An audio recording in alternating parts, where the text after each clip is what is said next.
Alors, je commence par faire le gros pavé, comme la première fois,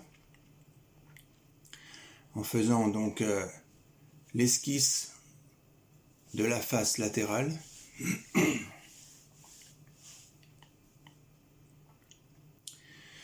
Ensuite, je fais ma forme pour pouvoir faire le trou oblique. Voilà, là je vais déterminer 8 degrés d'inclinaison du trou, du perçage, par exemple.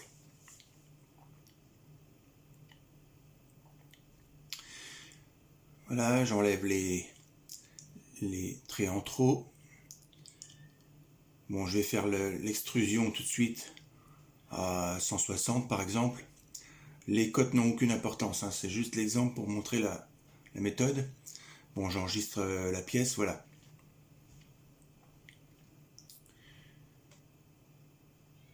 Voilà, ensuite, c'est là que je reviens sur insérer une esquisse sur la partie en pente. Ça, tu connais déjà. Je fais le perçage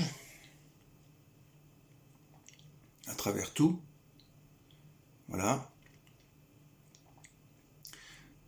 Le trou est en oblique. Je reviens sur l'esquisse du début.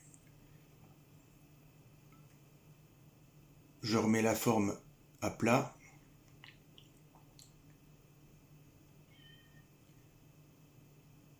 Voilà. Jusque-là, c'est comme le premier exemple. Ensuite, c'est là où il faut revenir sur la face du dessus. Contrairement à ce que tu avais fait au début, sur la pièce que tu m'avais fournie, c'est que tu avais fait l'esquisse là d'abord. Alors que là, je le fais après.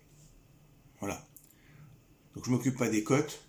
Je le fais comme ça. Et ensuite, voilà, il faut encadrer tout ça pour enlever l'extérieur. Voilà. Et voilà. Et ça, c'est en temps réel. Hein. À part le traçage des cotes exactes,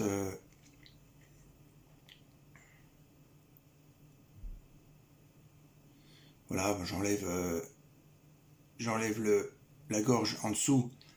Pareil, en ayant fait insérer une esquisse, mais sur la face dessous.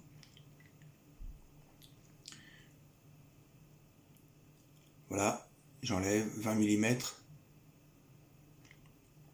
Et voilà. La pièce, elle est faite avec le trou en oblique.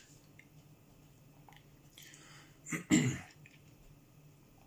fais les angles, ça tu connais très bien.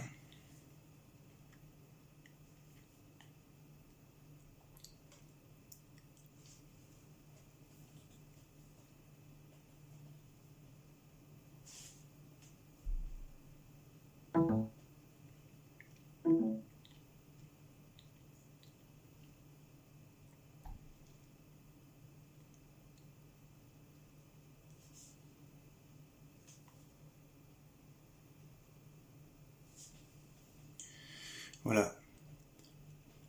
Tout ça, c'était repris de l'exemple que tu m'avais donné. Et puis la pièce que j'ai réellement fait juste avant, c'est celle-là, avec les cotes reprises au plus près de ce que tu m'as fourni.